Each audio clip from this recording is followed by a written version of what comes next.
और अभी हमारे साथ है वागीश भाई। वो गए थे नियुक्ति पत्र बांटने के लिए, तो उनको जब गमला गिफ्ट किया गया तो नीतीश कुमार जी ने गमला उनके सर पे ही रख दिया। पूरे देश में लोग हम पे हंस रहे हैं। बिहार इसलिए पिछड़ा क्योंकि उनका मुख्यमंत्री भी ऐसा ही है। तो आपके पास इस बिहार में विकल्प क्या है? सही बात। प्रशांत किशोर ने तय किया है कि अगर हमको कुछ करना है तो सच्चाई से ही करना है, ईमानदारी से ही करना है, चाहे लोग नाराज हो जाएं। मम्मी पूछती थी कि क्या हुआ क्या हुआ, मैं खुश भी बात है किसी का मर्डर हो गया। क्यों किया कि मैं तेज प्रताप यादव, मेरे बगल में जो खड़ी है महिला, इनका नाम अनुष्का यादव, और हम लोग 12 साल से रिलेशनशिप में हैं। तो उससे जाके पूछ रहे हैं कि तुम बिहार में जाके क्यों नहीं नौकरी करता, बिहार में जाके क्यों नहीं काम करता, यहाँ क्यों आ गया, नहीं कुछ है तो अपने सरकार को क्यों नहीं बोलते। मतलब बदतमीजी से बात करते हम। 2025 में बिहार की जनता के पास ऑप्शन क्या है? 25 में जनता का राज लाएंगे, भैया ठाने हैं, अब की जन सुराज लाएंगे।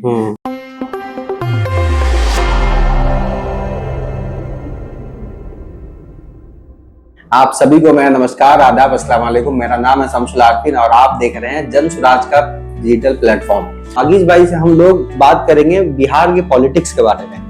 तो सबसे पहले हम चालू करते हैं नीतीश कुमार जी से। नीतीश कुमार जी अपने मुख्यमंत्री हैं। नीतीश कुमार जी का एक वीडियो अभी वायरल हो रहा है, आप देख रहे हैं कि आईएएस ऑफिसर उनको गमला गिफ्ट कर रहे हैं। वो गए थे नियुक्ति पत्र बांटने के लिए, तो उनको जब गमला गिफ्ट किया गया तो नीतीश कुमार जी ने गमला उनके सर पे ही रख दिया।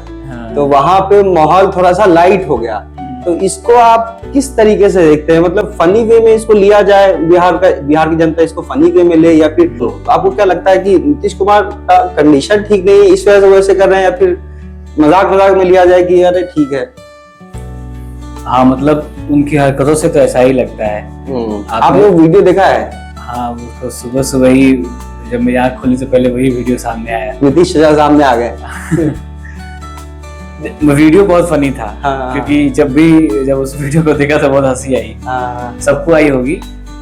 लेकिन जैसा आपने बताया अपने सवाल के दूसरे पक्ष में कि ये मामला बहुत गंभीर है। हम देखिए ना, कौन सी चीज हमको लुभा देती है, कई बार यही पता नहीं लगता है। जैसे एक समय था जब लालू प्रसाद यादव का जंगल राज चल रहा था, जेडी का जंगल राज चल रहा था, आए दिन मर्डर हो रहा था। हम लोग बहुत छोटे थे, तो हर थोड़े दिनों में पता लगता था कि इस खाद भंडार वाले को गोली चल गई, इस किताब बेचने वाले को गोली चल गई। बस जहाँ व्यापारी दिखता था, जिसके पास थोड़े बहुत पैसे थे, जिसने मेहनत से अर्जित किया था, उसको या तो रंगदारी देना था या उसका मर्डर हो जाया करता था। हम लोग छोटे थे तो उस वक्त बहुत खुश हुआ करते थे। इसका कारण, मतलब कोई इसको अन्यथा ना ले, इसका कारण ये था कि जब भी हम लोग स्कूल जाया करते थे तो मुझे याद है मेरे स्कूल का नाम था इमानुअल स्कूल। उसके जो प्रिंसिपल थे उनका नाम था मिस्टर डॉन चार्ल्स। वो कैथोलिक स्कूल था। वहां पे जब हम लोग पहुंचते थे और पता लगता था कि जैसे होता है ना, बचपन में आप होमवर्क करके नहीं जाते हैं, कई बार आप कॉपी घुमा देते हैं, तो हम लोग मनाते रहते हैं कि वो वाला टीचर ना आए तो कितना सही है, मतलब उसको याद ही ना आए तो कितना ठीक होगा, ना आए तो सही है। डायरी मेंटेन करना होता था। हर दिन डायरी मेंटेन करना होता था, जिसमें आप बताते थे कि आपने मैथ्स का होमवर्क किया, रिमार्क्स लिखाता था टीचर, तो अपने उसको पेरेंट्स से साइन करा के जाना होता था। फिर वहाँ क्लास टीचर देखता था, फिर वो साइन करता था। इस तरीके से चलता था उस टाइम।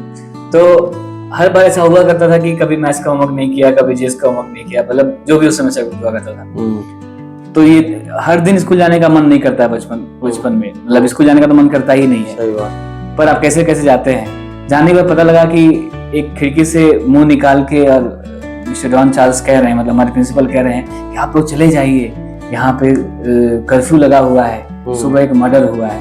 कहाँ की बात है? किस जगह की बात है? सोशल मीडिया एक्टिव नहीं था। किस जगह की बात है ये मोतिहारी की बात है। बचपन में मेरा स्कूल था, तो उस वक्त इतना सोशल मीडिया नहीं था कि आपको कर्फ्यू लग गया तो हाथों हाथ पता लग जाए। जब तक आप रोड पे निकलेंगे नहीं तो पता लगेगा। तो कैसे कैसे करके हम लोग स्कूल पहुंच गए थे, मतलब मेरे फादर पहुंचा दिए स्कूल, और वहां पे टीचर बोला कि आपका स्कूल नहीं चलेगा आज, क्योंकि मर्डर हो गया, कर्फ्यू लग गया है। और हम लोग खुशी का ठिकाना नहीं। वही स्कूटर पे आगे हम लोग खड़े हुआ करते थे अपने फादर के स्कूटर पे, तो आगे खड़े हैं और वहां से एकदम खुशी खुशी घर जा रहे हैं कि भाई मैथ्स का होमवर्क नहीं किया था, टीचर पिटाई करता, स्कूल की छुट्टी हो गई। और घर खुशी खुशी आया तो जैसे मम्मी को जैसे सांप सूंघ जाता है ना कि भाई इसको कितना बढ़िया भेजा था, घर पे रहता है तो परेशान करता है, इतना बढ़िया कुछ देर स्कूल में रहता है तो ठीक रहता है, उतना देर परेशान नहीं करेगा, हल्ला नहीं करेगा। अब देखा कि सुबह सुबह आ गया फिर से वापिस वही बदमाशी। तो घर वाले पूछते थे कि मम्मी पूछती थी कि क्या हुआ, मैं खुश भी बात है किसी का मर्डर हो गया, इसकी वजह से छुट्टी हो गई। और ये आए दिन की बात थी, मतलब हर कुछ दिन में तो हुआ ही करता था। तो उस वक्त ये बात मतलब हमारे लिए फनी थी या फिर इसकी गंभीरता का पता नहीं था। हम लोग हंसते थे, मुस्कुराते थे, खुश होते थे, बल्कि किसी के मर्डर पे। इतनी असंवेदनहीन बात और क्या हो सकती है। लेकिन पता नहीं था कि ये क्या कॉस्ट पे कर रहा है बिहार उस वक्त। और ये बात शिक्षा का था, तो कई दिनों तक स्कूल बंद हो जाया करता था। जब ऐसा कोई कर्फ्यू लगता है तो कई दिन तक स्कूल बंद रहता है। और खुशी, और क्रिकेट खेलने को मिल रहा है, फुटबॉल खेलने को मिल रहा है। उसी तरीके से आप देखिए कि अब जब हम लोग डायरेक्ट पॉलिटिकल एक्शन में हैं, आप बड़े हो गए हैं, थोड़े सेंसिबल हो गए हैं, तो अब इस पे हंसी नहीं आएगी। सही बात। अब बिहार में किसी की गुस्सा आएगा, किसी की मृत्यु हो जाए तो शायद बर्दाश्त नहीं करेंगे हम। हो सकता है कि अगर हमारी शादी होती है, हमारे बच्चे होते, तो उनको ये बात नहीं समझ में आती क्योंकि उनकी उम्र नहीं है। वैसे ही बिहार भी है जो मतलब कई चीजों में अपना सेंस खो चुका है इस वक्त। मतलब उसको ये बात समझनी चाहिए कि उसका मुखिया वो व्यक्ति है जिसका दिमाग इस समय सेंस में नहीं है। वो जो बातें करता है, वो जिस तरीके की हरकत कर रहे हैं, हम नीतीश कुमार को उसके लिए जानते भी नहीं है। सही बात। हम नीतीश कुमार को एक कुशल प्रशासक के रूप में जानते हैं, जिन्होंने बिहार के लिए कुछ किया ना किया हो, लेकिन सड़क, पानी, बिजली की व्यवस्था जरूर की बिहार में। और जो बहुत मूलभूत समस्या जो लालू प्रसाद यादव के समय में नहीं हो पाया, वो उन्होंने किया। मतलब विकास के रास्ते पर, जैसे प्रधानमंत्री हमेशा कहते हैं कि लालू प्रसाद यादव ने सामाजिक न्याय को कुछ हद तक ठीक करने की कोशिश की, समाज के उन तबकों को जिनके पास आवाज नहीं थी उनको आवाज दी। तो उसी तरीके नीतीश कुमार ने भी अपने समय में कुछ किया होगा। लेकिन ये जो दृश्य हम लोग देखते हैं कई बार, जब वो इस तरीके की हरकत करें, महिला को अलग तरीके से पकड़ते हैं, कई बार उनको कमेंट कर देते हैं, विधानसभा में बैठ के कमेंट कर देते हैं, तो हम हो सकता है कि इस वक्त थोड़े से गंभीर हो जाएं, थोड़ा मायूस हो जाएं, अपने मुखिया को देख के, अपने मुख्यमंत्री को देख के थोड़ा निराश हो जाएं।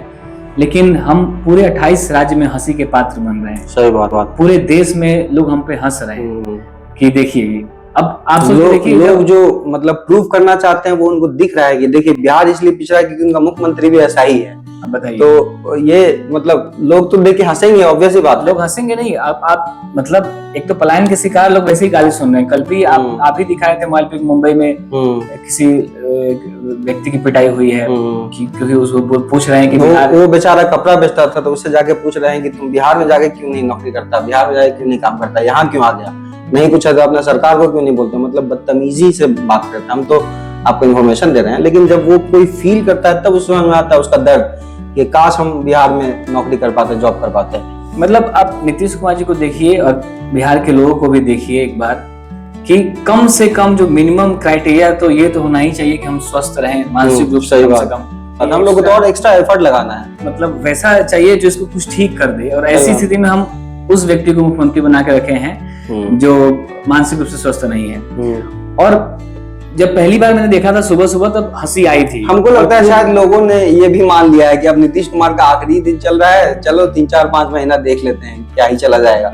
ये भी हो सकता है, ये भी एक कारण हो सकता है कि शायद लोग इसका जवाब चुनाव में दें।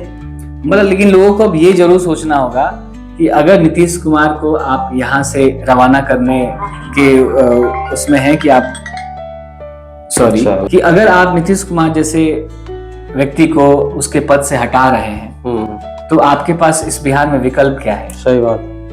नीतीश कुमार ही हैं जिन्होंने बिहार सम्राट चौधरी अब उनके बारे में बात की क्या की जाए। वो जो लोग, जो बिहार के लोग हैं, वो उनके बारे में बड़ी बातें समझते हैं। लेकिन अगर नीतीश कुमार उस पद से जा रहे हैं जिन्होंने बिहार के लिए कुछ ना कुछ किया है, तो फिर जगह किसकी बनती है, किस दल की बनती है? इसको बिहार को गंभीरता से सोचना होगा कि आप वैसे बिहार को, जो सबसे बिहार देश का सबसे पिछड़ा राज्य है, सबसे ज्यादा भुखमरी वाला, सबसे ज्यादा शिक्षा वाला राज्य है, इसकी बागडोर किस व्यक्ति को दी जाएगी? जैसे लालू प्रसाद यादव के बाद नीतीश कुमार आए, कुछ शिक्षा में सुधार होता हुआ, थोड़ा बहुत हुआ। मतलब सड़क भी बना, बिजली भी आई, मतलब बिजली भी आई।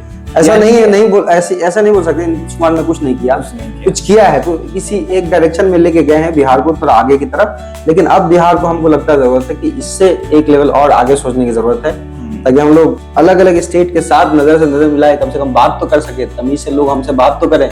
मतलब अगर हमारी बीमारी बहुत गंभीर हो गई है और लोकल डॉक्टर से ठीक नहीं हो रहा है, तो होता है ना कि डॉक्टर रेफर कर देते हैं कि चले जाइए, कि इसको दिखा लीजिए, दिल्ली में जाके हम दिखाइए, कंडीशन बहुत सीरियस है, क्या बचा आपकी जान बच जाए। तो बिहार उसी तरीके से आईसीयू में भर्ती है। अब अगर नीतीश कुमार एक अच्छे डॉक्टर के तौर पे दिख रहे थे बिहार को, डॉक्टर के बाद इतनी समझ है, पॉलिटिशियन के बाद नहीं, वो नहीं, बिहार के लोगों ने अगर इतना मौका दिया नीतीश कुमार जी को और उनके नेतृत्व में अगर उनको लगा कि कुछ सुधार होता हुआ दिख रहा है, ऐसी स्थिति में फिर क्या विकल्प है बिहार के पास? बिहार को अब कहीं ज्यादा शिक्षित और कहीं ज्यादा ऑर्गेनाइज लोगों की जरूरत है जो जनसुराज है। इसलिए नहीं कि हम जनसुराज में हैं, तो बिहार के लोगों को इस बारे में सोचना होगा कि जब आपको लगा कि सामाजिक न्याय का प्रोधा लालू प्रसाद यादव ने लोगों को आवाज दी, शिक्षा में कुछ नहीं कर पाए, रोजगार के ऊपर कुछ नहीं कर पाए, उनके रीजन में शायद सबसे ज्यादा बिहार से पलायन हुआ हो, या बहुत ज्यादा अपहरण, बहुत ज्यादा हत्या, मतलब प्रशासनिक व्यवस्था जैसे पूरी तरह से ध्वस्त हो गई हो। फिर उसके बाद एक और नीतीश कुमार का चैप्टर शुरू होता है जहाँ पे शिक्षा में कुछ सुधार होता हुआ दिखता है, जहाँ सड़कें बननी शुरू होती हैं, पुल बनने शुरू होते हैं, बिजली आनी शुरू होती है, लेकिन फिर विजन गायब हो जाता है। फिर बिहार 28वां के 28वें नंबर पे ही रह जाता है। फिर भी उतने सारे एफर्ट के बाद भी बिहार इस देश का सबसे पिछड़ा और गरीब राज्य बन के रह जाता है। ऐसी स्थिति में कोई तो एक एक्स्ट्रा ऑर्डिनरी पर्सन बिहार को लीड करने वाला आना पड़ेगा जो इतना गंभीर बीमारी का इलाज कर पाए। जो हम लोग डॉक्टर वाला एग्जांपल ले रहे थे कि जब बिहार एक आईसीयू में भर्ती है तो बिहार का इलाज सबसे बेहतर डॉक्टर करे तो ही जाके इसको बचाया जा सकता है।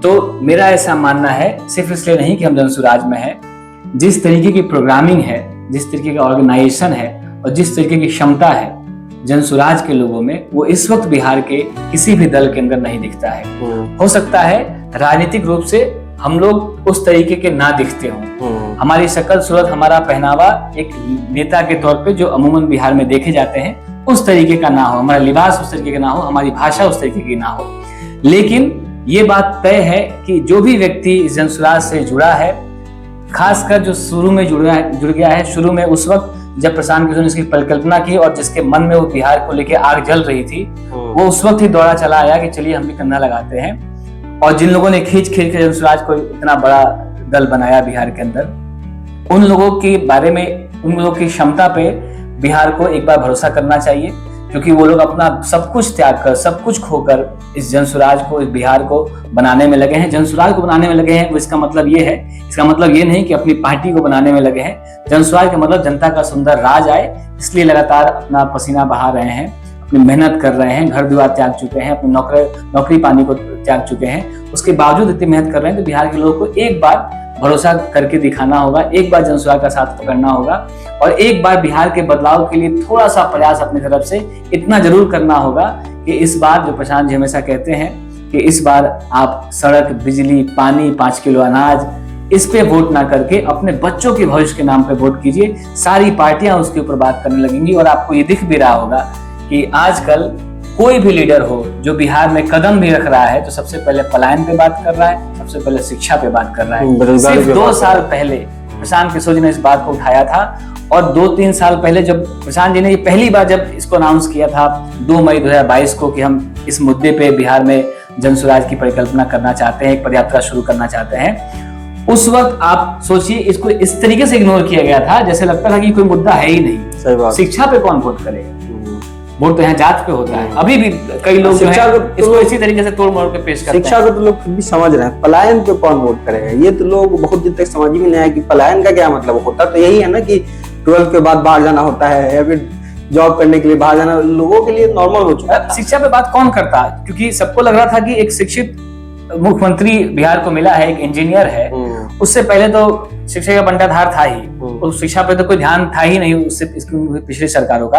और जिस सरकार का व्यवस्था पे ध्यान था भी, उसके विजन के बावजूद बिहार में सिर्फ खिचड़ी बट रहा है। वहां पे पढ़ाई नहीं हो रही है, जहाँ बिल्डिंग है वहां बच्चे नहीं है, जहाँ बच्चे हैं वहां बिल्डिंग नहीं है, जहाँ दोनों है वहां शिक्षक नहीं है, जहाँ शिक्षक वहां पढ़ाई नहीं है। और ऐसी स्थिति में बिहार जब चल रहा हो तो फिर कुछ तो सोचना होगा बिहार को कि कोई तो एक व्यक्ति को चुनना होगा, कोई तो एक अपना दल बनाना होगा, एक अपना व्यवस्था बनाना होगा कि जो भी व्यक्ति आए वो शिक्षा और प्लान पे बात करे। वो प्रशांत किशोर ने करके दिखाया है। अकेला व्यक्ति चला था, उसके साथ कुछ लोग जुड़ते चले और पूरे बिहार में एक माहौल तैयार कर दिया है कि अगर आपको बिहार में राजनीति करनी है तो आपको बात पलायन की करनी होगी, आपको बात शिक्षा की करनी होगी, आपको बात रोजगार की करनी होगी, आपको बात वृद्धा पेंशन को बढ़ाने के ऊपर करना होगा, आपको बात महिलाओं को जो महंगा लोन दिया जा रहा है उसको कम करके बात करनी होगी, और ये बात चल रही है। नीतीश कुमार का हम लोगों ने समझने की कोशिश की कि अभी मतलब हम लोगों को, बिहार के लोगों को क्या करना चाहिए। तो ठीक है, एक बात हो गया नीतीश कुमार। विपक्ष में एक दूसरी पार्टी है अभी, आरजेडी। तो आरजेडी भी पूरी अभी देखा जाए तो पूरा न्यूज में चल रहा है। कारण जो भी हो, तेज प्रताप जी अभी उसके कारण बने हुए। वैसे तो तेजस्वी जी लीड कर रहे हैं, लेकिन अभी कारण है तेज प्रताप यादव। तेज प्रताप यादव जी ने एक पोस्ट शेयर किया, उसमें मेंशन किया कि मैं तेज प्रताप यादव, मेरे बगल में जो खड़ी है महिला, इनका नाम अनुष्का यादव, और हम लोग 12 साल से रिलेशनशिप में हैं। और भी कुछ बातें लिखी, और उन्होंने लिखा फिर नीचे में कि उम्मीद है कि आप मेरी बातों को समझेंगे।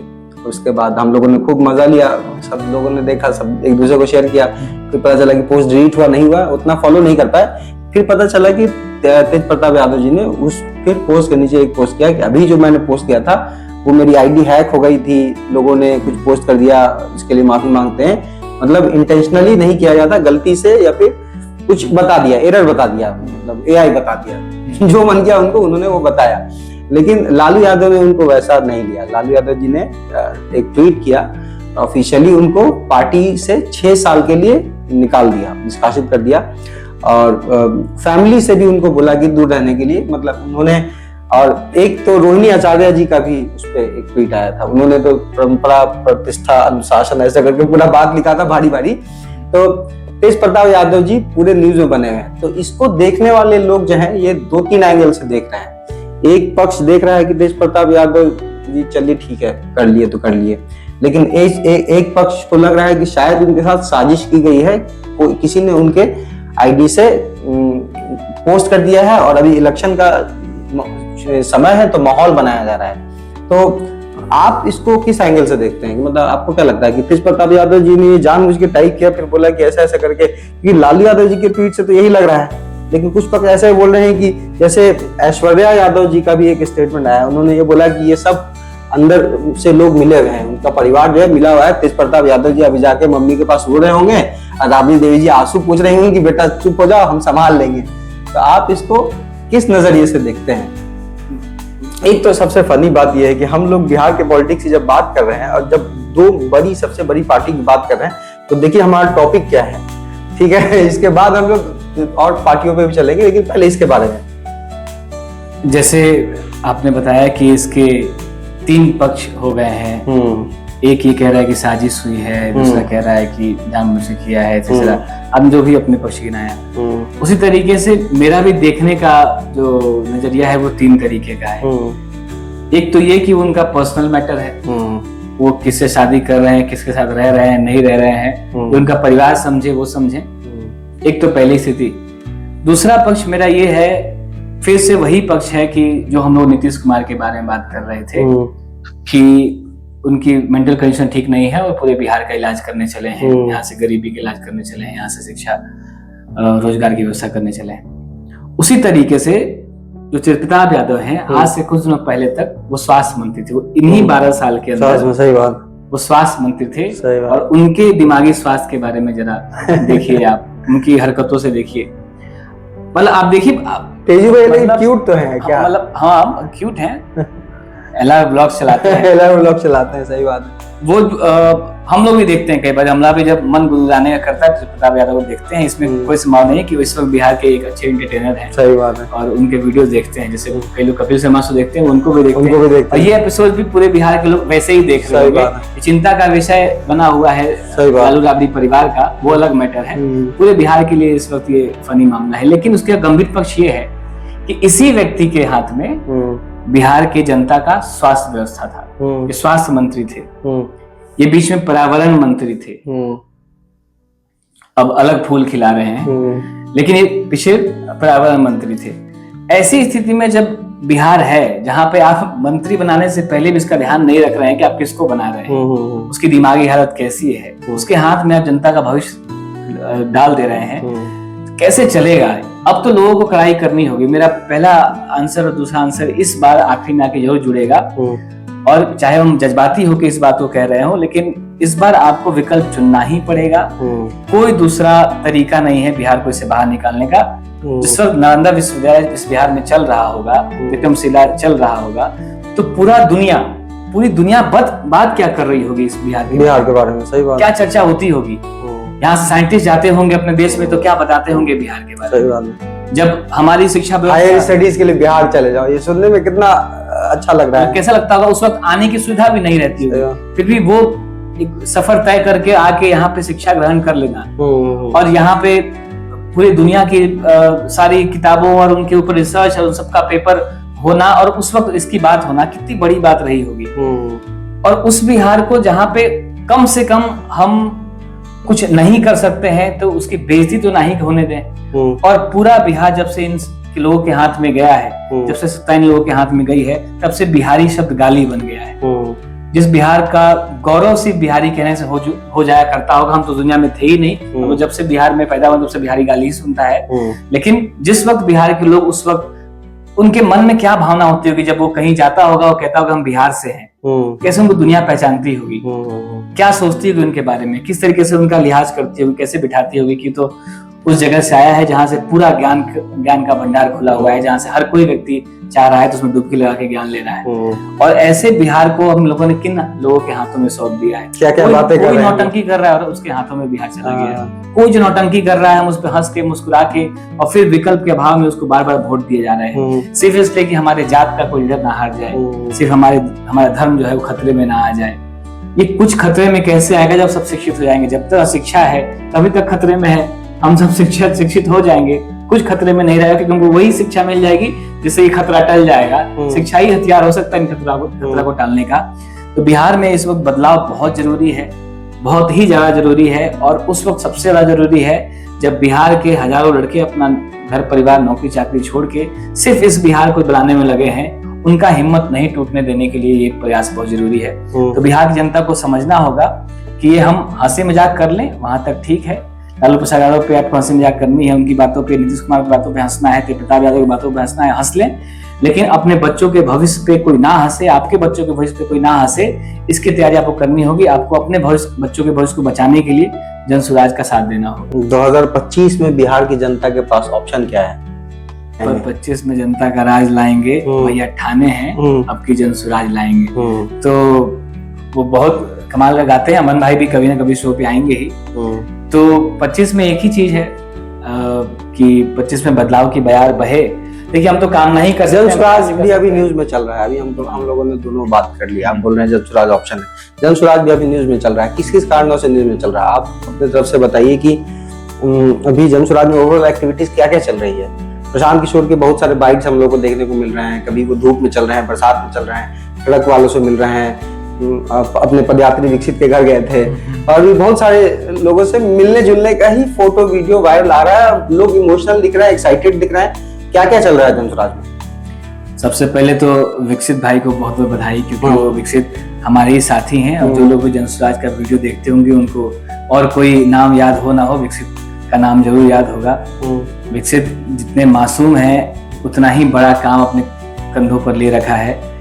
वो लगातार डिजिटल माध्यम से जन स्वराज को घर पहुंचाने का कार्य कर रहे हैं। और अभी प्रशांत जी को जब मौका लगा कि विकसित का घर जो है 4 किलोमीटर दूरी है, प्रशांत जी ने अपने प्रोग्राम को डिले करके पहले विकसित के घर गए, वहाँ विकसित के माता से मिले। विकसित ने अपने तरफ से पूरा इंतजाम टाइट करके रखा था, कपड़ा वपड़ा ला के दिया प्रशांत सर को कि लीजिए सिलवा लीजिए। प्रशांत ने बोला अरे क्या ये सब खर्चा कर रहे हैं। तो वो बोले कि आप तो मेरे घर पहले बार आए हैं। तो मम्मी बोली विकसित को जब पता लगा, विकसित को रात को 1 बजे पता लगा प्रशांत जी उनके घर जाएंगे, तो विकसित 1:30 बजे रात को निकल के अपने गाँव जाके किसी टेंट हाउस वाले को कहा कि चलिए थोड़ा टेंट लगा दीजिए, 2-3 कुर्सी रखवा दी। तो शादियों में जो कुर्सी लगती है पूरा इंतजाम किया था सही रात भर में। उस रात में टेंट वाला भाई उठा। आप विकसित की उम्र देखिए और उसका कल्पना कीजिए कि उसने कैसे, वो भी टेंट वाले को जाके बोला कि अरे भाई प्रशांत किशोर आ रहे हैं मेरे घर, बात समझ में आ रहा है। तो जैसे भी किया हो, रात को उसको 1 बजे पता लगता है और 2 बजे रात तक घर पहुंचता है। वहां जाके टेंट हाउस खुलवाता है, ट्रक पे माल लोड करवाता है, वहां पे डलवाता है। सुबह तक पूरा सब कुछ रेडी था। जब प्रशांत जी वहां पहुंचे, प्रशांत जी सुबह पहुंच गए थे 9 बजे, और वहां सब कुछ रेडी था।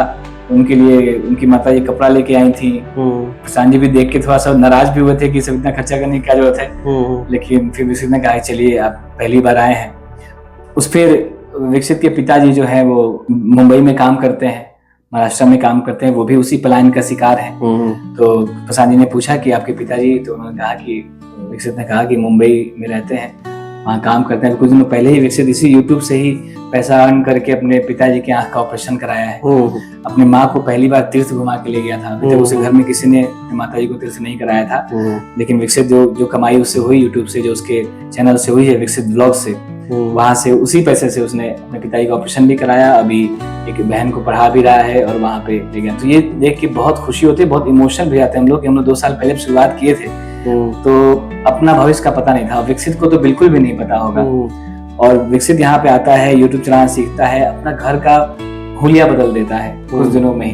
2-2.5 साल आप तैयारी करते हैं, 3-4 साल, फिर पता नहीं आपकी को कैसी नौकरी मिलेगी भी नहीं मिलेगी इस बिहार में, आपको बाहर जाना होगा। विकसित बाहर नहीं गया, विकसित एक रास्ता बनाया और जिस रास्ते पे चलकर हजारों बच्चे, आज विकसित के ही जैसे लड़के ने जो इस तरीके से काम किया है उसको देख के और बच्चे यूट्यूब चलाना सीख रहे हैं और बच्चों को ट्रेनिंग मिल रही है जनसुराज में, ताकि वो भी अपना भविष्य बना पाए। विकसित ने वो रास्ता खोला है जिस पे चल के कल हजारों विकसित और बन सकते हैं। विकसित बिहार बनाना है, नहीं विकसित बिहार बनाना है, सही बात। विकसित अपनी तरफ से बिहार बनाने में लगे हैं, बिल्कुल सही कहा आपने। तो एक तो ये न्यूज थी कि विकसित भाई, ये बहुत हम लोग के लिए बहुत खुशी का समय था और ये बात हम लोग रिकॉर्ड कर रहे हैं, आगे भी फ्यूचर में ये रहेगा।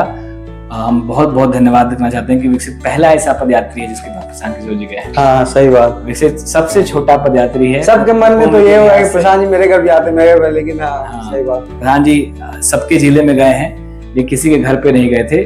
विकसित ने वो ताकत बनाई है, वो पहचान बनाई है कि प्रशांत जी उनके घर पे जाने को मजबूर हुए हैं। ये विकसित की अपनी मेहनत है और बाकी प्रशांत किशोर जी का बड़प्पन है। यही बात जो कई बार हम लोग न्यूज में देखते हैं कि कोई कह देता है कि प्रशांत जी एरोगेंट हैं, प्रशांत जी लिहाज नहीं करते हैं, चिल्ला जाते हैं, गुस्सा आ जाते हैं, 10 तरह की बात जाते हैं। कई लोग जो विरोधी हैं इस बात में बात करते हैं, लेकिन जो प्रशांत जी के साथ रहता है वही जानता होगा कि वो कौन सा रिश्ता है। वो रिश्ता एक बड़े भाई से बढ़कर कुछ नहीं है और वैसा भाई जो आप थोड़ा छींकते भी हैं तो मैसेज करके पूछ लेता है कि आपकी तबीयत कैसी है। वो प्रशांत किशोर जिसको दुनिया का मीडिया खोज रहा है, जिसके पास इतना वक्त नहीं है कि बिहार को जिस गति से प्रचार प्रसार को करना था, जिस गति से बिहार को डेवलप करना था वो कर दी जाए, उतना समय भी प्रशांत के पास नहीं है। बावजूद इसके वो एक लड़का जो अपना सब कुछ छोड़ के प्रशांत के साथ चल रहा था, प्रशांत उसके घर जाते हैं और उसके माता पिता का हाथ पकड़ते हैं कि आपको अपने बच्चे के भविष्य की चिंता नहीं करनी है। तो एक तो यही बात थी। दूसरा बात आपने पूछा कि और क्या क्या चल रहा है, तो प्रशांत जी की यात्रा लगातार चल रही है। सिवान में थी, फिर गोपालगंज में गई और अभी पूरे बिहार में इस यात्रा को होना है। पूरे बिहार का कोई विधानसभा ऐसा नहीं होगा जो इस बार छूटेगा और जितनी तेज गति से करनी होगी उतनी तेज गति से की जाएगी, लेकिन चुनाव से पहले पूरी बिहार की विधानसभा की यात्रा हो जाएगी। और इस यात्रा के दौरान कई और काम भी हो रहे हैं जो उसका महत्वपूर्ण हिस्सा है। वो ये हो रहा है कि कई लोगों ने पर्चा भरा है विधानसभा के चुनाव के लिए, चुनाव में पार्टिसिपेट करने के लिए, लड़ने के लिए कैंडिडेट के तौर पर कई लोगों ने पर्चा भरा है। जैसा कि जनसुराज ने एक नियम बनाया था कि ये किसी बंद कमरे में बैठकर इसका डिसीजन नहीं होगा कि टिकट किसको मिलेगा, सबको जमीन पर जाना होगा। जिसको भी जिस विधानसभा चुनाव लड़ना है तो जमीन पर जाना होगा, वहाँ मेहनत करनी होगी, लोगों को समझाना होगा, एक सर्वे कराया जाएगा, जिसकी उम्मीदवारी सबसे बेहतर मजबूत स्थिति में दिखाई पड़ेगी उसको टिकट दिया जाएगा। तो ये जो यात्रा है, ये यात्रा भी है कि चूंकि इसमें लोगों से डायरेक्ट कॉन्टेक्ट हो रहा है तो वहाँ भी लोगों से राय ले लेना कि कौन सा व्यक्ति है जो आपके क्षेत्र में सबसे अच्छे से सक्रिय है, सबसे अच्छे से काम कर रहा है। तो एक तो ये काम हो रहा है। दूसरा, हमारा संवाद जो है वो फिर से एक बार जिस तरीके से यात्रा में हम लोग पहुंचाया करते थे और इस बीच में पार्टी बनने के बाद चुनाव लड़ने चले, फिर एमएलसी का चुनाव आया, फिर कोई और एक्टिविटी आई, पार्टी का रजिस्ट्रेशन वगैरह, अब फिर से हम लोग बिहार बदलाव यात्रा पर निकल गए हैं। ये यात्रा खत्म हो ही नहीं, किसी न किसी रूप में हमारी यात्रा चली रही है। कभी पद यात्रा चलती है, कभी हम लोग बाइक पे सवार होकर बाइक यात्रा करने चले जाते हैं और अब पूरे बिहार के बदलाव। प्रशांत किशोर जी पे ये गाना शूट करता है, सफर का ही था मैं सफर करा, सफर का ही था मैं सफर करा। और प्रशांत जी अपने चोट से सफर भी कर रहे हैं, इंग्लिश वाला। हाँ, सफर भी कर रहे हैं। तो उनका जो ये हिस्सा है, एक हड्डी है, ये टूट गई थी, क्योंकि वो जो कार से अभिवादन करते हैं उसमें किसी ने जोर से धक्का दे दिया, मतलब भीड़ आई, बेकाबू भीड़ आई, तो उसकी वजह से इनका पंजरा जो है वो टूट गया। पर अभी वो स्वस्थ हैं, अभी फिर से वो यात्रा कर रहे हैं। स्वस्थ क्या होंगे वही जानते हैं उनको क्या दर्द है, लेकिन वो फिर से यात्रा पर निकल गए हैं। और देखिए यही अंतर है, आप देखेंगे तो प्रशांत जी वो रहे हैं जिन्होंने कैंपेन डिजाइन किया है, तो उनको मालूम है कि कौन सा इमोशनल पक्ष है जो लोग अट्रैक्ट करेगा, कौन सा हंसी वाला पल है जो लोगों को गुदगुदाएगा। बावजूद इसके प्रशांत किशोर ने यह तय किया है कि अगर हमको कुछ करना है तो सच्चाई से ही करना है, ईमानदारी से ही करना है, चाहे लोग नाराज हो जाएं। मतलब कितना तकलीफ में है, कितना दुख दर्द हो रहा है, ये सब वाला इसका वीडियो नहीं बनवा रहे हैं, ये वीडियो नहीं बन कैसे टूटा, कहाँ टूटा, फिर भी कर रहे हैं। अरे ये वीडियो नहीं बन रहा है, सही बात। बिहार पे जैसे एहसान कर रहे हो, मतलब वीडियो जितना भी बन रहा है, जन स्वराज के जितने भी चैनल है उन सब पे यही वीडियो बन रहा है कि प्रशांत किशोर जी क्या मैसेज पहुंचाना चाहते हैं, लोगों का रिस्पॉन्स क्या है। चर्चा ही नहीं हुई, प्रशांत जी का पंजरा टूटा, इस पे कोई चर्चा ही नहीं हुई। आप देखिए अगर कोई और नेता टूटा होता तो, और प्रशांत जी भी अगर उसका कैंपेन संभाल रहे होते तो उसके कई वीडियोस रिलीज किए गए होते, जितना हम प्रशांत जी को जानते हैं हम लोग। दीदी जी का दीदी जब चुनाव लड़ रही थी तो उन्होंने भी एक खेला होबे वाला जो चल रहा था अपना कैंपेन, उसमें भी दीदी का पैर टूट गया था ना, तो उसमें फुटबॉल के साथ भी उन्होंने फोटो खिंचा के ऐसे ही रख के बोला था खेला होबे। तो वो सब तो लोग इनकैश करते ही उसको, मतलब लोगों को दिखाते ही। मतलब प्रशांत जी ने ये बात बता के कि ये सब कैंपेन में होता था, और अब जब वो बिहार में आए तो प्रधान जी हम लोग की भी कई बार अकेले में बात हुई है, प्रधान जी सार्वजनिक मंच से भी हमेशा कहे हैं कि चाहे लोग नाराज हो जाएं, चाहे लोग वोट ना दें, जो बात हम तय करके आए हैं उससे पीछे नहीं हटने वाले हैं। चाहे लोग उनको बहुत गुस्सैल कहें, एरोगेंट कहें, तब भी पीछे नहीं हटने वाले हैं। चाहे लोग ये कहें कि ये तो नेता थोड़ी है, ये तो कैंपेन डिजाइन करने वाला है, तब भी वो पीछे नहीं हटने वाले हैं। जब तक बिहार को सुधारेंगे नहीं तब तक पीछे जाएंगे नहीं। और इससे पता लगता है कि जो व्यक्ति जानता था कि कैसे इस चीज को आगे खींचा जा सकता है, हम लोग मीडिया वाले होते हुए हम लोग को मना कर दिया गया कि ऐसी कोई बात नहीं करनी है, सिर्फ बिहार के बारे में बात करनी है, बिहार की जनता के बारे में बात करनी है, उनके समस्याओं के बारे में बात करनी है। ऐसी कोई बात नहीं करनी है जिससे लोग ये कहें कि प्रशांत जी बहुत मेहनत कर रहे हैं, बड़ी मेहनत कर रहे हैं। प्रशांत जी मेहनत कर रहे हैं, ये सबको पता है। जब वो आज इस गांव में है, कल उस गांव में, कल उस गांव में, तो लोग को पता लगे, लोग देख ही रहे हैं कि हाँ भाई कितना मेहनत कर रहे हैं, नहीं कर रहे हैं। लेकिन उनका कहना है कि बिहार में हम लोग ज्यादा से ज्यादा शिक्षा और रोजगार के मुद्दों को ही तरजीह दें, और उसी मुद्दे पे बात हो तो ज्यादा ठीक है, ना कि प्रशांत जी के कंधे पे, प्रशांत जी के पैर पे बात हो। प्रशांत जी पैर में फ्रैक्चर करवा चुके हैं एक बार अपना, और थ्रोट पे तो लगातार जब से उनका हुआ है तब से गांठ पड़ गई है। सही बात। जब से उन्होंने बोलना शुरू किया है, वो पहले साल से ही यहाँ गांठ पड़ गई, परमानेंट गांठ पड़ गई है। और बावजूद उसके सब काम कर रहे हैं, वो चल भी रहे हैं, फिर भी रहे हैं, बात भी कर रहे हैं, पार्टी को आगे भी बढ़ा रहे हैं और जनसंपर्क अभियान को भी आगे बढ़ा रहे हैं। ये पूरी बिहार बदलाव यात्रा जब दोबारा घूम के पटना आएगी, आप देखिएगा इस बिहार में किस तरीके से एक आंधी उठती है। और आंधी प्रशांत किशोर की नहीं उठेगी, आंधी उठेगी एक प्रशांत किशोर, एक वाहक की, जो हर घर जाके हर दरवाजा नॉक करके ये बताने की कोशिश कर रहा है कि एक बार आप अपने बच्चों के नाम पे वोट करिए, एक बार आप बच्चों के नाम पे वोट करिए, आपके बच्चों का भविष्य इस बिहार के बच्चे ही ठीक कर देंगे। एक बार अपने बच्चों पे विश्वास करिए। उनको किस पे विश्वास करना है? उनको बिहार के उन बच्चों पे विश्वास करना है जो बिहार के सबसे काबिल बच्चे हैं, और उनको अपने उन बच्चों को सुरक्षित करना है जो उनके अपने बच्चे हैं, जो उनके घर में रहते हैं, जो उनके कोख से पैदा लिया है। उनके बच्चों के भविष्य का खिलवाड़ ना हो, इसलिए बिहार के बच्चों पे आपको भरोसा करना ही होगा। और इस वक्त प्रशांत किशोर से ज्यादा बेहतर मुझे नहीं लगता है कि बिहार में कोई भी व्यक्ति इतनी समझ रखता है किस तरीके से बिहार में बदलाव हो सकता है, क्योंकि अगर समझ रखता भी होता तो इतनी हिम्मत नहीं जुटा पाता कि कभी इतना बड़ा प्रयास कर पाए। और आगे पता नहीं कितना सदी लग जाए, एक प्रशांत किशोर का मनोबल टूटेगा तो कई प्रशांत किशोर का मनोबल टूटेगा। तो इस वक्त जरूरत है कि बिहार में प्रशांत किशोर का हाथ थामा जाए, जन स्वराज का हाथ थामा जाए और बिहार को बदलाव की यात्रा पर लेके चला जाए। बहुत बहुत शुक्रिया वागीश भाई। उम्मीद है कि आपको हमारा ये प्रोग्राम पसंद आया होगा। नेक्स्ट टाइम हम लोग आपसे फिर मिलेंगे किसी नए गेस्ट के साथ, या फिर शायद वागीश भाई के साथ ही। तब तक के लिए जय बिहार, जय जय बिहार, जय जय बिहार।